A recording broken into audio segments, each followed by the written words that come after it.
Welcome everybody to Home Ice with David Quinn. I'm Michelle Gingras alongside Steve Valiquette and Rangers head coach David Quinn. And guys, lots to dive into today. Rangers legend Adam Graves joins the show a little later on, and Coach Quinn will break down the play of Chris Kreider in the Rangers film room. Also, as always, Coach Quinn will answer your Twitter questions. But first, Coach, as we inch closer to the return to play, we're learning a little bit more information from the league. So I'm curious, how's the planning and roster construction process going for you so far?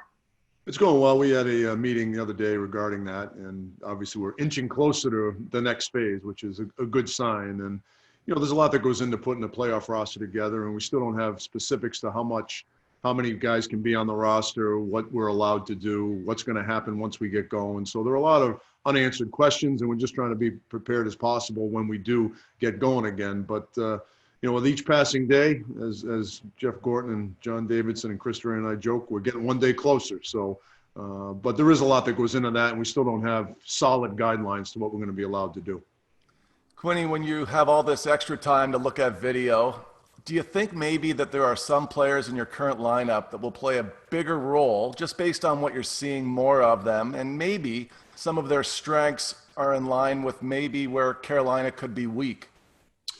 Yeah, it's funny, you know, as we're going through our games with Carolina, and obviously it's nice we have an opponent that we know we're going to play, so you can kind of narrow your approach and your focus when you're doing these, when you're going through your film. But, and you know this, Valley, I mean, everybody has a role and everybody has to do it well. You know, for a band to perform well, the lead singer just can't do his job and everyone else not. So, you know, everybody's going to do their job. And, you know, one of the things I think that happened as the season evolved is I think there was more clarity on what everybody's role was. And I think that's going to really benefit moving forward going into the playoffs. But, you know, if you're going to win a playoff series, everybody has to do their job, whether you're playing 20 minutes or 10 minutes or 5 minutes, everybody has to do their job. And I think that's something that our team fully understands. Talk about, you know, the concern for guys getting back to hockey shape. That's something we've covered, you know, the last couple of weeks on the show. But when you look at your team as a whole, there's probably certain things that you recognize when they're clicking, right? So what other signs will you be looking for to know, okay, this team is ready for playoff competition? I just think the pace of our practice, the speed of our practice, our attention to detail within the practice, I think that can tell you an awful lot. And again, it's going to be fun for us to, you know, when we do start practicing, we're going to be pretty specific in a lot of ways that usually we're not during the season when we're preparing for opponent. You know, we're going to have these guys are going to be on the ice on their own for, you know, 3 to 4 weeks, and then we're going to have 3 weeks with them. So there is going to be an opportunity to be pretty specific in what we're looking for when we do play Carolina. But at the end of the day, you know, you don't want to overdo it, because the team that usually skates the fastest, hits the hardest, beats people off walls, makes the better passes, you know, shoots more accurately and defends one-on-ones the best, usually wins the series regardless of what the structure is or what the systems are. So, you know, those are the things that we're really focusing on regardless of our opponent. I mean, you know, the pace of our practice, the intent of our practice, and the intensity of our practice is usually going to go a long way in us having success. Quinny, after a goal is scored, the video usually goes right to the goaltender, and we get very thirsty after we get scored on. So you see the goalie taking a drink, and then it goes to the bench and it looks to the coach's reaction. But I like what you said in the film room last week, where you said, I like the way our team celebrates. That's something that I've loved about your team. When Zibanejad points to Kreider, vice versa, when there's a backdoor play, you can see how everybody's very receptive to the moment. They don't celebrate by themselves in the corner, but they do it as a team. And to me, it looks like they care deeply about one another. Is that the impression you get when you see your guys celebrate? Yeah, I think, and the thing I love about it, that's instinctive. I mean, that's not pre-planned. You know, you score a goal, and, you know, usually it happens quickly. And I think your celebration is pretty instinctive. And I think if you watch what happens on the ice when we score big goals or even on the bench, there's a feeling. It's an it factor. It's tough to explain, but you know it when you see it. And I've already referenced this in one of the previous shows. You just watch the celebration after we scored that goal in Colorado, the last game when we scored, you know, with 13 seconds to go. Not only what you saw on the ice, but I actually went to the second view where you get the whole ice and the bench, and the way our bench reacted. It, you know, it really gives you a pretty good indication of where we are as a team, which is, you know, when you care about each other to the level that we do right now, I think it's going to go a long way moving forward. Absolutely. As you just alluded to a little earlier, Coach, you know, you're going to have plenty of time for your team to practice and to scrimmage each other after they, you know, have a couple of weeks of practice. And but then you're expected to jump right into playoff hockey, having not really played any other opponents other than each other. So I know you said like the intent of practice and the pace and things like that, but is that how you kind of prepare as a coach to shift your players into that playoff hockey momentum and mentality? Yes, you're trying to create as close as you can, and it's impossible to do it exactly, but you're trying to close that gap between your intensity in practice and what's going on in practice to what you're going to see once that puck drops and against Carolina. So that's going to be our job as coaches, and that's going to be the job of our leaders too, to set the tone when practice starts. And a lot of people have talked about the fact that we're going to jump right into playoff hockey, but the good news is every player is under the same situation. I mean, there's no team that's had an advantage. We're all under the same guidelines and have the same opportunity to skate. So, it is going to be playoff hockey for sure, but I think everybody's going to be under the same set of rules and the same opportunity to prepare for it. Like we do each week, Coach, the defining moment of this season. It's pretty timely considering we know who you're playing once the games begin, but can you take us through your season series sweep over Carolina? Yeah, it's funny. We played them 3 times before the new year, and I really feel that, we're the one team in the league that probably changed more than any team in the league, A, because of our youth, and B, because of there were so many new faces and there was so much uncertainty on what roles were going to be had and what type of season we were going to have. So, if you watch our series with Carolina, we stole one down there for sure, the first game where Hank made 45 saves and they outchanced us 28-9. And, the second game was we got off to a really good start. We were playing really well. We were up 3-0. We took an ill-advised penalty middle of the second period. Actually, with about 6 minutes to go, they scored to make it 3-1. And then you could sense their intensity ratch up, and they turned it on, and we looked like a team that was unsure how to handle that situation. Then the third game we played and was right after Christmas, the 27th, and we ended up getting up to a 4-1 lead. And they made it 4-3, but I really liked watching the game. I liked how we reacted. I think that was a sign of our growth where they made it 4-3, and I thought we did a really good job managing the game after that. And Aaron, sets up Strome for a big goal to make it 5-3 with about 6 minutes to go, and we end up winning that game 5-3. And then the game, in late February, we were really with our backs against the wall, where we were in a situation where we were 6 points behind them in the playoff hunt. That was a 4 points game for sure. And from start to finish, we played a very thorough game against them. And, we were feeling really good after that game, but that all means nothing when this puck drops, when we do start up again. And that's not just coach speak. That's real. Last one for me, Coach. You've got 3 goalies. Henrik's played 127 straight playoff games for the Rangers. You've talked a lot about what you're going to be evaluating that you can see. There are some things in the background that you can't see, like reputation, and that doesn't just divide, I think, the difficulty of how you're going to have to try and put your lineup together. You could be talking about any position in this way. Right. Do you look to something like that as well, just reputation? Yeah, there's a lot that goes into that, and obviously with his experience and the success against Carolina, that's certainly a big part of the equation when you're deciding who's going to be a goalie. But we're in such uncharted waters and such uncertain times that, training camp's going to mean a lot because, a lot of guys haven't skated, including our goalies. He's been able to be on the ice the last few weeks, so he might have a little bit of a leg up coming into training camp. But, we can't forget what happened the last month and a half of the season where we kind of felt Shesterkin and kind of separate himself a little bit. But that being said, this is a unique situation. So there's going to be a lot that goes into that decision. Okay, time for a short break, guys. But when we come back, Rangers legend Adam Graves will join us when Home Ice with David Quinn returns.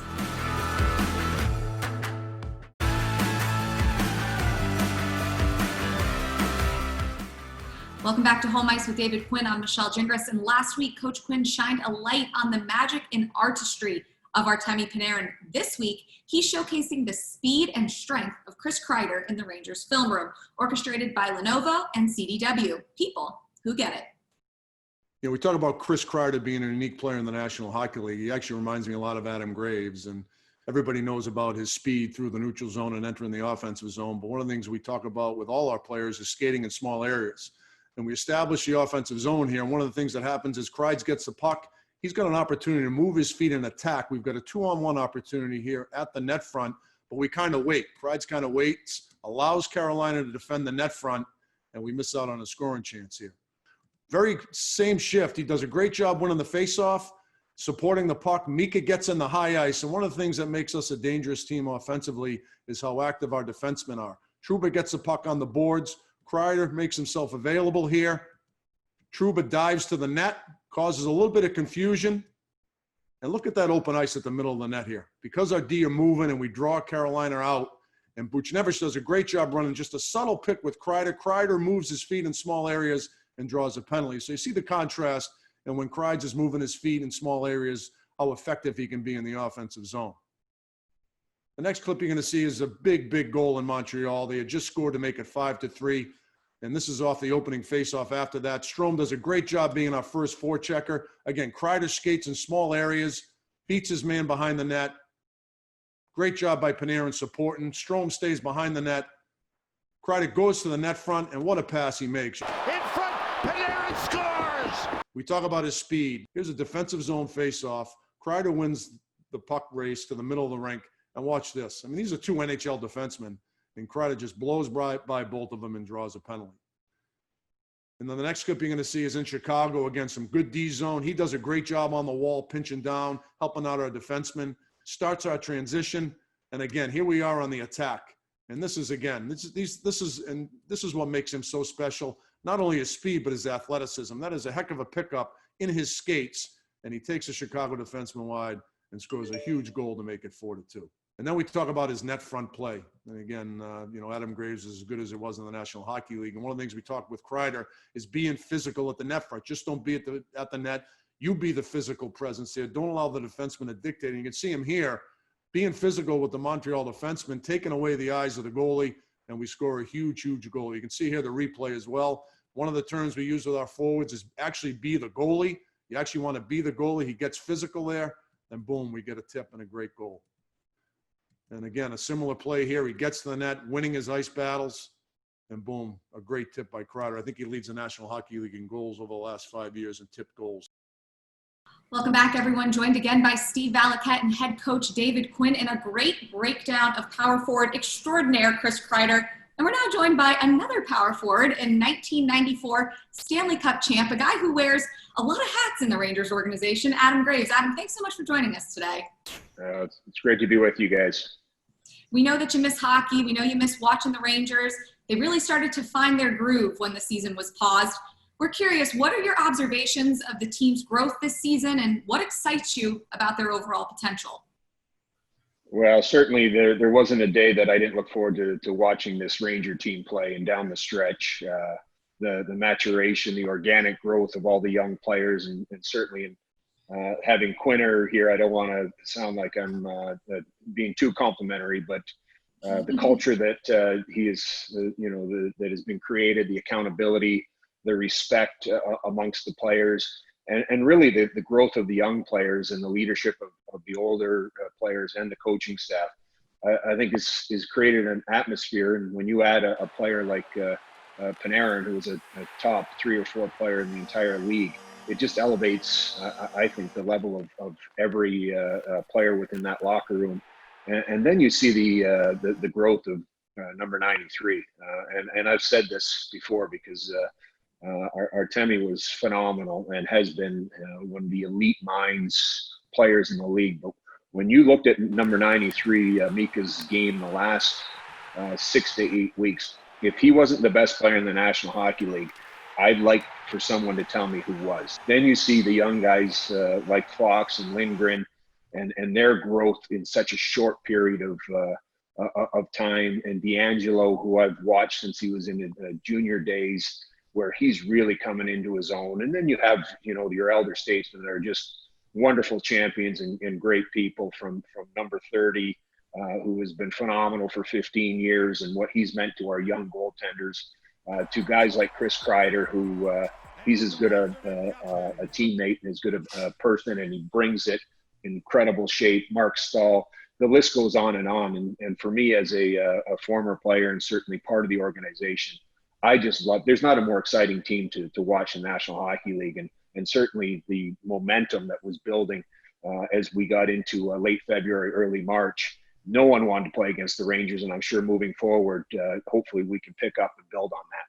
Gravy, I'd like to ask you about your time playing in front of the other team's goalie and being a net front presence. I recall a dinner I had with the guys on the road once where Scott Gomez stepped up and said, "I got to be honest with you, Valley, I'm afraid of getting hit by the puck." And then it went around the table, Gravy, and everybody pretty much conceded that they don't like to get hit by the puck. So my question to you is, how do you quiet that voice in your head to do it the right way and not get out of the way and look scared? It's interesting, and certainly it's different now. The pucks are obviously, guys shoot the puck harder. It's harder to get the puck through. So sometimes you don't see the slap shots, you see more wrist shots and seeing eye pucks. And when you think of a guy like Fox, that's what you point to. It's not, hey, he's going to blast it through you. He's going to figure out a way to get the puck through so you can get a Kreider who's in front of the net and get a stick on it. I will tell you that back in the day, I didn't wear glasses and I had 20/20 vision, and I also quickly realized playing with elite players like Leachy and Mess, and I started in Detroit with Yzerman. I quickly realized that I had to specialize my game a little bit more, and I was always a strong guy, had a good base. I was, although I wasn't tall, I'm 6 foot, but always heavy and was hard to knock off my skates. I quickly realized that I had to. I think design my game more around the people I was playing with and complement their game and benefit, and their game simplified my game. But standing in front of the net, and I will tell you, close to 400 stitches in my face, had all my teeth, have been courtesy of the dentist, been replaced, nose broken 9 times, this and that. So I had my share of pucks and that, but for me, it was just focusing on where the puck was all the time. And when you have guys like Sergei Zubov and Brian Leach shooting from the point, they know where the puck's going. And I can tell you, I can remember saying to Leachy, listen, this goaltender is always down, trying to look below. So I want you to shoot it at my shoulders and I will just move. And that's, and you kind of talk and you communicate and everything else. But I always felt, and I know that we've tried to do this in New York, that if you stand in front of the goalie and then when the puck comes, you jump out of the way and try to tip it, you're actually not doing the job that you should be doing, even in today's game. Because if goalies, especially goalies today, if they can see the puck, they're stopping it every time. And the best goalies are made to look rather average when they can't see the puck. And for me, even if you're standing in front of the goaltender and he doesn't see the puck and the puck comes and you don't get your stick on it, so you don't tip it, you're still doing your job because you're screening the goalie. So if you can get your stick on it and you're screening, you're doing 2 jobs. But if you step out of the way and you don't get your stick on it, you're not doing anything. So for me, it's staying in there, and a big-bodied guy like Kreis does it so well. And he's really, with his speed, he's got so many elements. His shot and stride is as good as there is in the National Hockey League. But he can also do that type of game where it's standing still. It's in one spot. He doesn't just have to rely on his strength with momentum. He can do it standing still. He's 225, 230 pounds, incredibly, one of the strongest guys in the National Hockey League. He's got great hand-eye. He's a big body. He screams the goalie. And you've seen it, like little wrist shots where you go, wow, that wasn't a hard shot. But because the goalie couldn't track it because of big-bodied Kreider, number 20 in front of him, that's what you need. Coach, you were in your mid-20s then when the Rangers clinched the cup. So I'm curious, what were your impressions of that 94 team? Because you were just really embarking on your coaching career. Yeah, I was actually coaching at Northeastern at the time, and obviously with my relationship with Leachy and Mike Richter, I was teammates with him before, and we grew up playing youth hockey against each other and got to know each other, being teammates. And I had some familiarity with the organization. Even though I was in Boston, I was rooting for the Rangers during that stretch because I thought, number one, it'd be great to see my friends win the Stanley Cup, and 2, I thought for hockey in general, it would be a great moment for hockey to have the New York Rangers win the Stanley Cup. And I'll never forget getting ready for Game 7. I was excited that day, and remember what a great series that was. And what more could hockey, the sport of hockey, ask for than having a Game 7 in Madison Square Garden for the Stanley Cup? And the way that game unfolded, the way the whole series unfolded, was such a special time for hockey and very important for hockey in general. But obviously a magical moment for Gravy and Leachy and Ricky and the Rangers in general. So. It was an exciting time, not only for New York, but I think for hockey in general. Well, it's just interesting, Gravy, that you have experienced a lockout shortened season where you came back after a lot of time off. What do you remember about coming back after the Stanley Cup in 94? You're coming back and playing 48 games in the 94-95 season. Do you remember practicing for the first time, what you felt like? Can you share some of those experiences with our viewers and maybe even the Ranger players before they begin training camp? It so happened that after that final game against Vancouver, I didn't play another game before I had back surgery. Standing in front of the net and the abuse, I had herniated a disc, so I had to go to Los Angeles during the lockout in that September, October, had surgery, and then rehabbed during the lockout. So when I first came back, it was post back surgery. So I actually didn't miss any games after having surgery because of the lockout. Oh, wow. But think about that, because I've said this before, chatting with different people, just as far as what this means for our current team. And the things that I really like about this, and I liken it back to when we were skating, and Quinn, you'd probably, you can speak to this, Valley, you can speak to this. Back in the day, you used to get 2 days off at Christmas. So you would get Christmas Eve and Christmas Day. So the 24th and 25th. You come back on the 26th, usually have a morning skate and play that night. Mm-hmm. And I will tell you that morning skate, your back felt like it was going to seize up. You were only off your skates for 2 days. You felt like you hadn't skated in months because you're so finely tuned that, and to miss a couple of days, it was so difficult to come back even after 2 days. Fast forward it to today, there's such a balance and there's such a focus on detail as far as preparation and eating and days off and rest and balance and all these things. But the thing that I love about our current team is we are young. We had at some points, 7, 8 players under 21, 22 years of age playing. And for me, just the body and the ability to recover and the ability to get up to speed in a hurry. I feel like that for me watching as obviously I bleed blue, but I think that can be an advantage for us. And I think that momentum and the confidence, and for young guys like Kako, who just came off, he's had that experience of entire season. Now he's coming back, and it's like in the mind, it does something with the mind when you can reflect back and know I have that experience under my belt. For a lot of our young guys, that was, and I know it was a shortened season, but they have that experience under their belt that I think is going to really help their confidence coming back in a shortened, hopefully a shortened run here with all things assuming that we get back on the ice. I think it's going to be a real benefit to us. Thanks, Adam. So great having you join us today, and so nice to catch up with you. When we come back, we're headed to Twitter when Home Ice with Coach Quinn returns.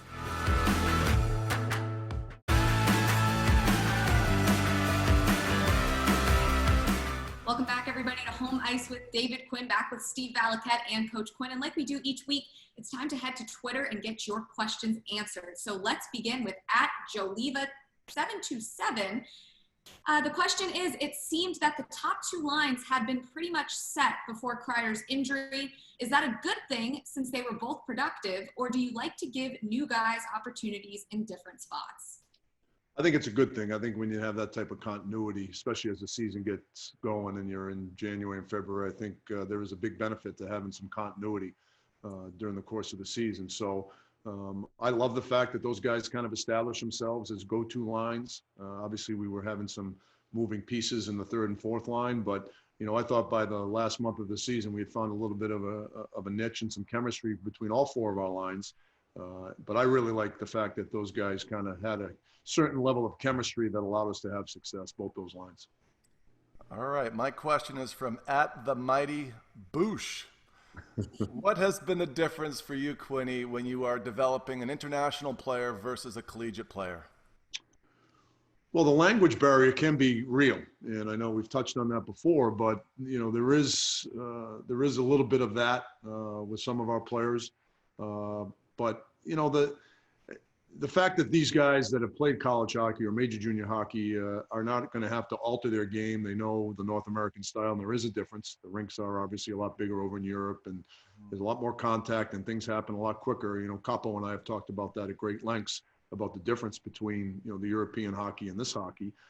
So, you've always got to take that in mind, and you maybe have to have a little bit more patience because there are other things they're going to have to adapt to when they get to the National Hockey League. And there's a lot of adapting that goes on when you first start your NHL career, but for the Europeans, there may be a little bit more adapting when they get to this level. All right, that'll do it for today's show. Thanks for everybody that's been watching and that submitted questions, and we'll see you here again next week when Home Ice with David Quinn returns.